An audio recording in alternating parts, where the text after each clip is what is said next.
우리는 고난주간 특별 새벽 기도회를 지금 하고 있습니다. 지난 주일에는 예수님이 종려나무 가지를 흔들며 환영하는 무리들의 환영을 받으며 예루살렘에 입성하셔서 예루살렘 성전을 둘러보시고, 예루살렘 성전을 둘러보시고 난 후에 월요일에 이른 아침에 무화과 나무를 저주하시면서 네가 어찌 잎만 무성하냐, 열매를 맺어야지. 사실은 무화과 때가 아님에도 불구하고 열매를 찾으시는 주님의 그 요구에 무화과 나무는 응답하지 못하고 열매가 없어 주님께 저주를 받았습니다. 그 당시 종교 지도자들이 잎만 무성하고 열매가 없는 걸 책망하시는 무화과 나무 저주와, 그리고 하나님의 교회 만민이 기도하는 집이 기도하지 않는 강도의 구례를 만들어 놓은 걸 보시고 예수님이 청소를 깨끗하게 해 주셔서 오늘 저와 여러분이 이렇게 기도할 수 있게 된 것입니다. 얼마나 감사합니까? 예수님이 청소해 주셨습니다. 화요일에는 종교 지도자들과 대화하시면서 신앙의 잘못된 점을, 세금은 이렇게, 부활은 있다 부터 시작해서 중요한 신앙의 잘못된 부분을 꼬집으시면서 대화하시고 변론하시면서 예수님의 권위를 나타내신 날이 바로 화요일입니다. 수요일에는 예수님이 성전에 올라가시지 않고 베다니 시몬의 집에서 향유 300데나리온을 예수님의 머리에 쏟아 부으시면서 예수님의 장례를 준비한 그 여인의 진정한 헌신이 무엇인가를 우리에게 알려주셨습니다. 그리고 목요일에는 제자들의 발을 씻으시면서, 그리고 만찬을 통해서 진정한 헌신, 나는 섬김을 받으려 온 것이 아니라 이 세상을 섬기러 왔다, 신이 인간을 섬기러 왔다는 이 놀라운 메시지, 이게 바로 기독교의 우리 신앙입니다. 오늘도 우리가 감사해야 됩니다. 신이 우리 발을 씻어 주셨으니 얼마나 감사해요. 우리를 섬기러 갔으니 너무 감사하죠. 그 예수님이 이 땅에 마지막 우리의 대속물로 주시려고 금요일에 십자가에 마지막 피 한 방울을 다 흘리시면서 십자가에 돌아가신 그 주님이 바로 나의 주님, 여러분의 인생의 주인이신 주님이십니다. 십자가에 돌아가시고 지금 무덤에 계시는 중입니다. 내일 아침에 이제 부활하셔서 우리의 영원한 부활의 소망이 주님이, 우리 주님이 될 것이라고 저는 믿어 의심치 않습니다. 자, 부활의 주님을 생각하면서 이 고난 중간에 저는 여러분에게 꼭 소개해야 될 그림이 하나 있다면 바로 그 그림은 이 지구상에 있는 사람이라면 한 번쯤은 다 보았을 법한 그림입니다. 바로 레오나르도 다빈치의 최후의 만찬 그림입니다. 이 세상에 사는 사람이라면 그 그림을 안 본 사람이 없을 만큼 정말 레오나르도 다빈치의 걸작품 중에 걸작품입니다.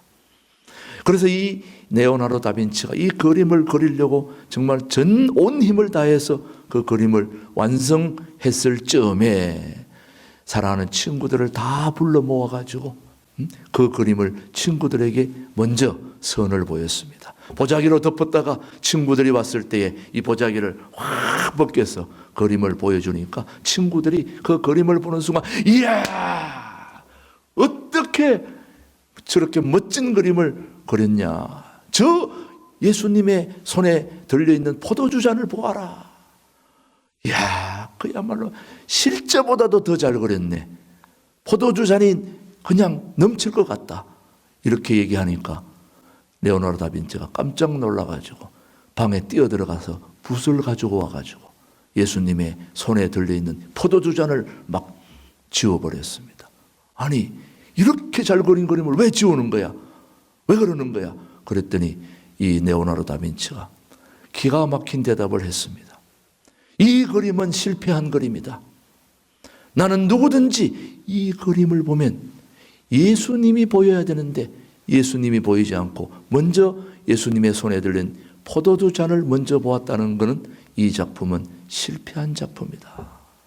잘못 그렸다. 그래서 다시 지우고 다시 그림을 수정해서 누구든지 이 그림을 보면 예수님만 보일 수 있도록 그림을 다시 수정해서 그린 그림이 바로 레오나르도 다빈치의 최후의 만찬입니다.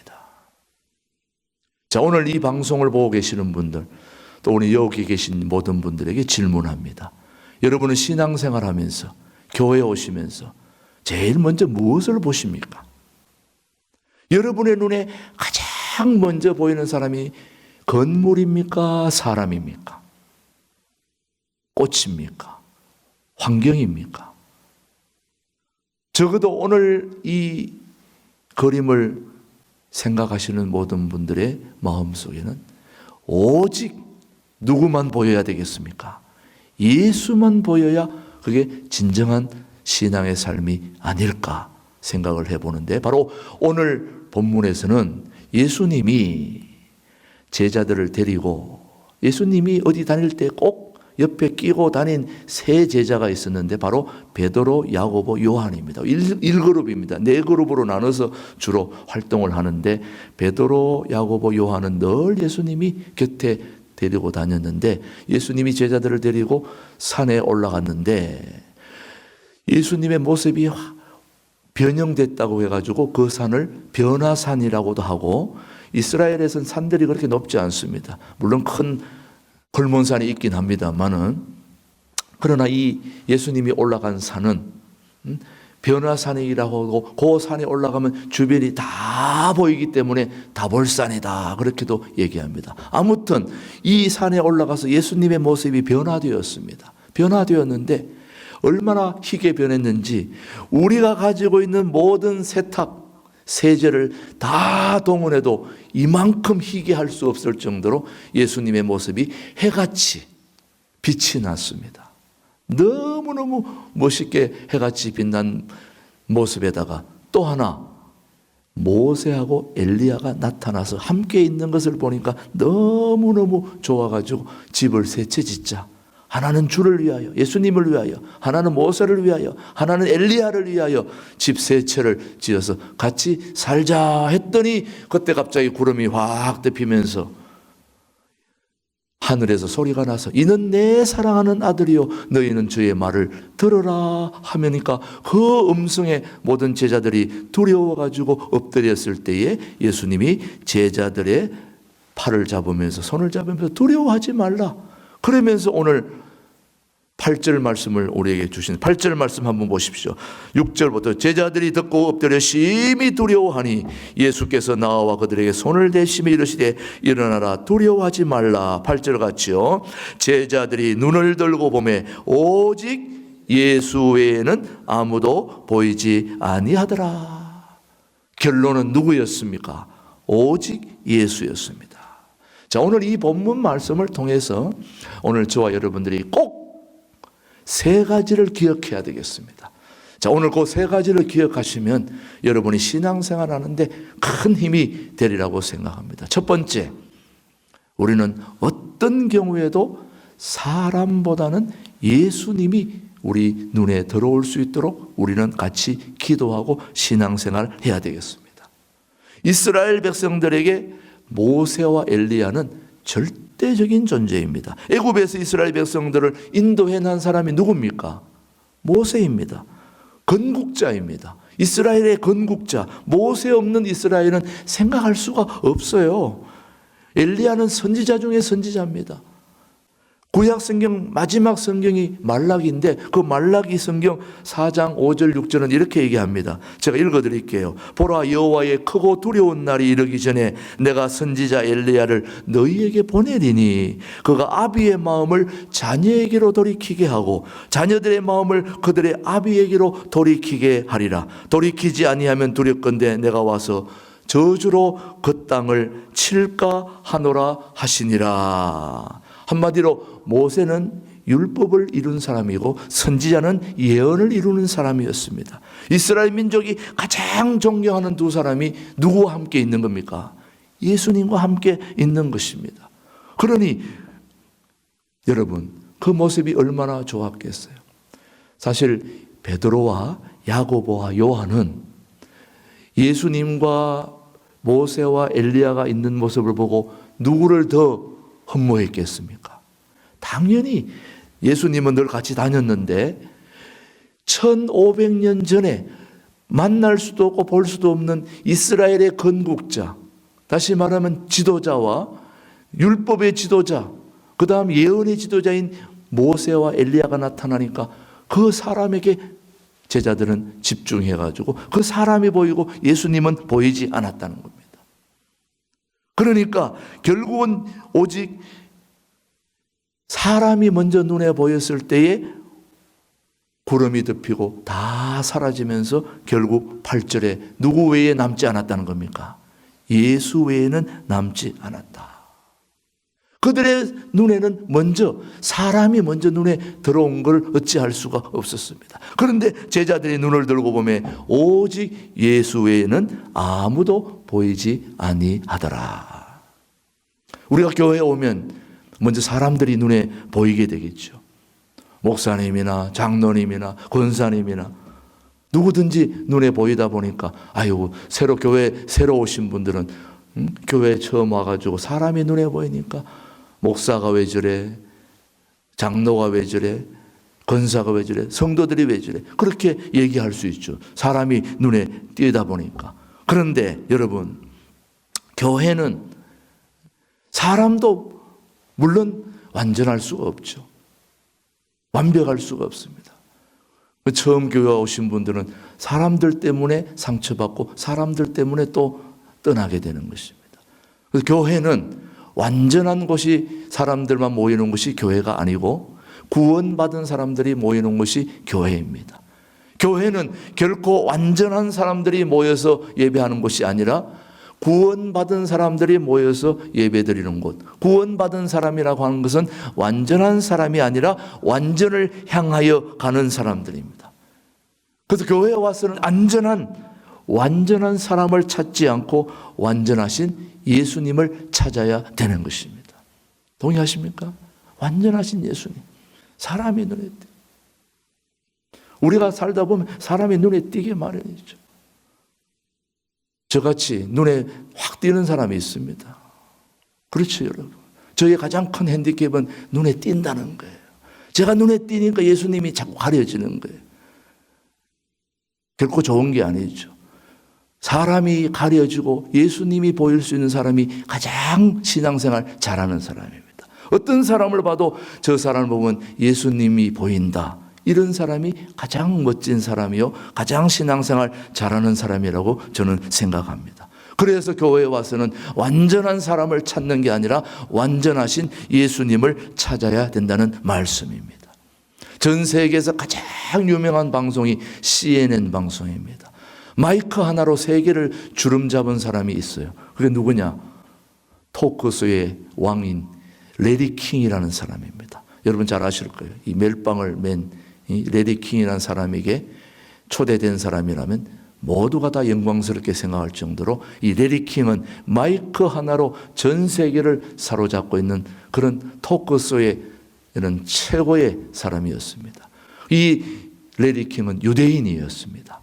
그래서 어떤 기자가 이 레리 킹에게 이런 질문을 했습니다. 당신이 만약 이 세상에 한 사람을 인터뷰하라고 한다면 누구를 할 수 있겠습니까? 하고 물었더니 이분이 주저할 것 없이 나는 이 세상에서 딱 한 사람만 인터뷰를 하라고 한다면은 죽은 사람이나 살아있는 사람을 막론하고 딱 한 사람을 나는 꼽겠다.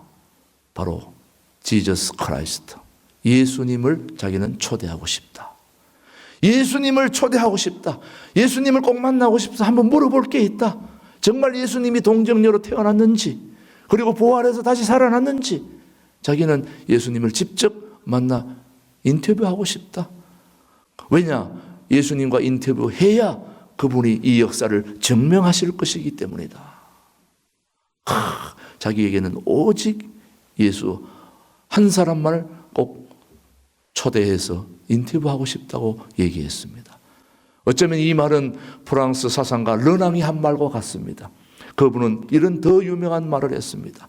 이 세상의 모든 역사는 그리스도 없이는 이해할 수 없다.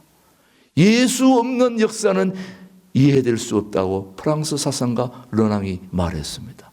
그렇습니다, 여러분. 오늘 저와 여러분이 살고 있는 이 모든 세상은 예수 없이는 이해될 수 없는 세상이 바로 우리가 살고 있는 세상입니다. 오늘 우리 지구 공동체는 바로 예수님이 주인공이 되어야 되는 것입니다. 예수만이 주인공, only Jesus Christ, 주님만이 우리 삶의 주인이시고 주님만이 우리 삶의 모든 것이 되어야 돼. 그래서 오직 예수 외에는 아무도 보이지 않더라. 8절 말씀을 우리는 꼭 기억해야 되면서 첫 번째, 사람들보다는 누구를요?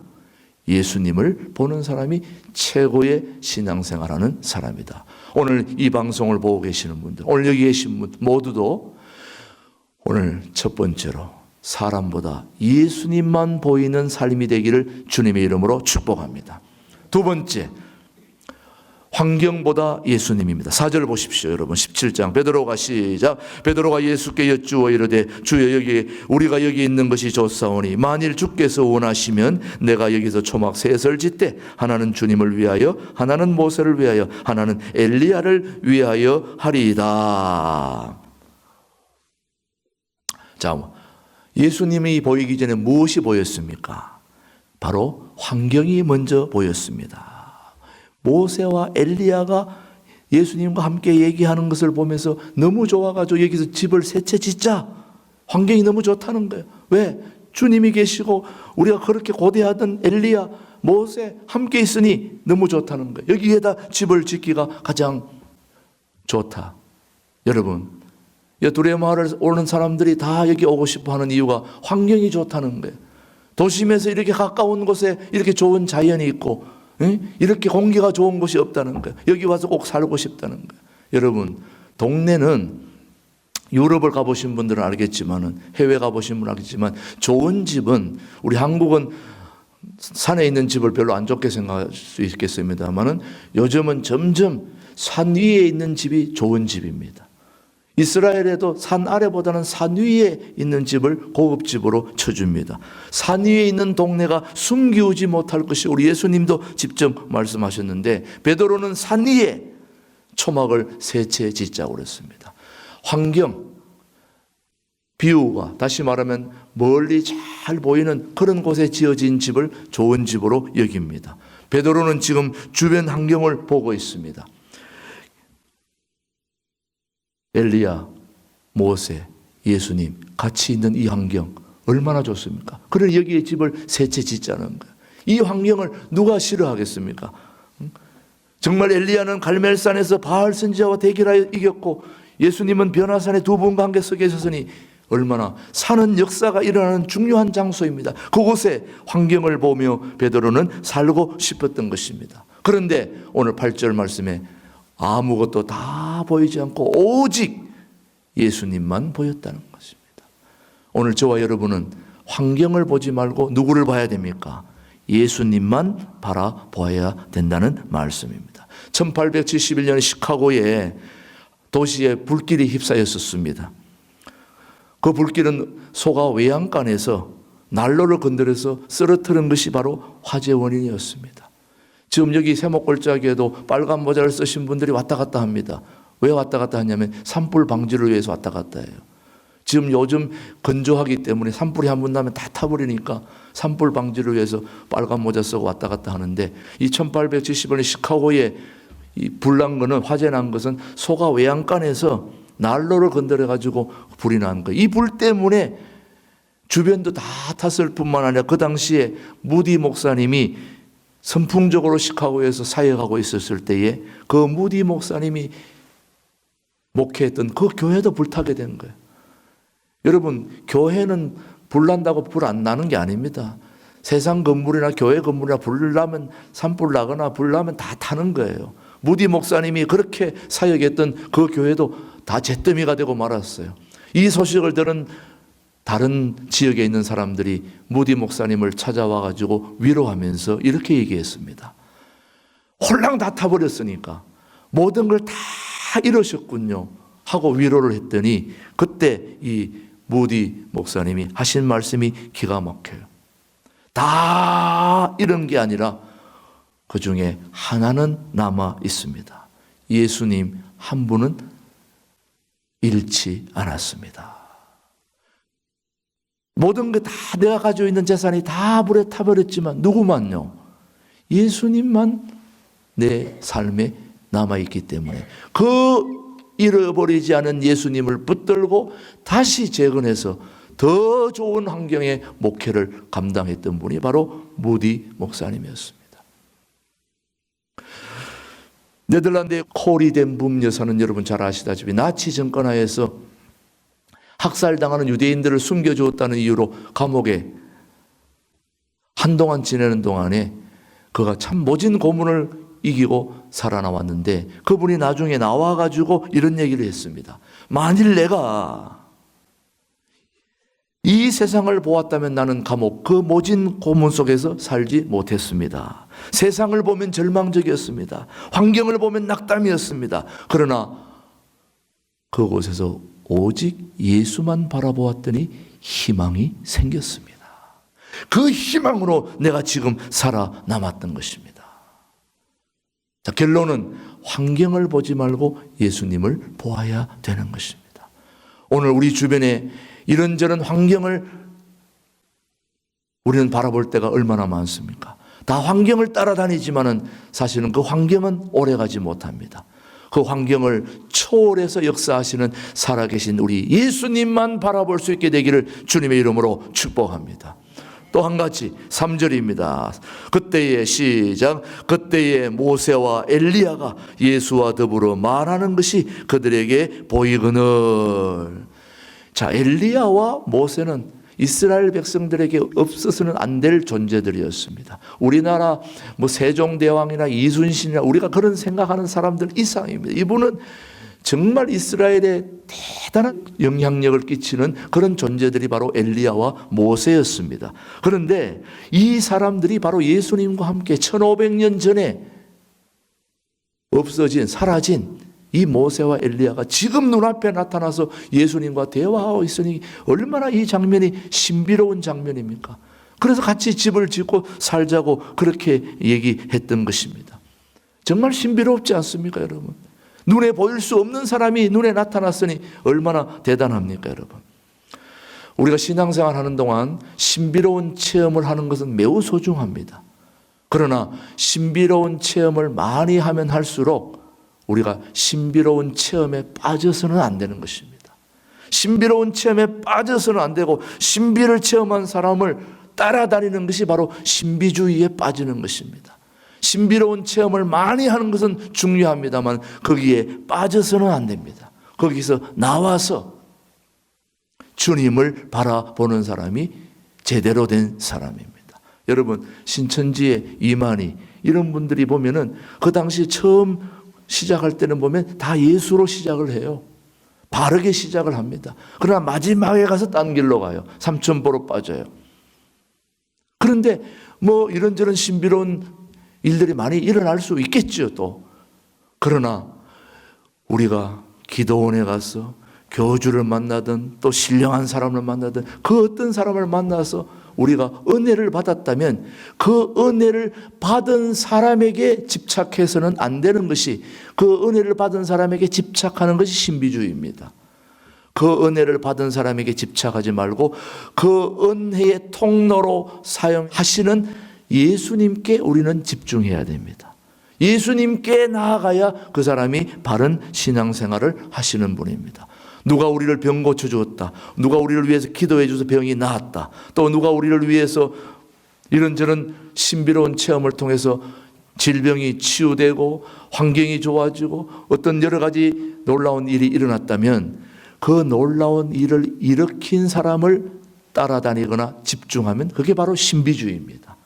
그렇게 하는 게 아니고 우리는 그렇게 놀라운 일을 이룬 사람을 집중하지 말고 그 사람에게 이런 중요한 일을 맡기신 살아계신 하나님, 살아계신 예수님께 집중하는 사람이 바른 신앙생활을 하는 사람입니다.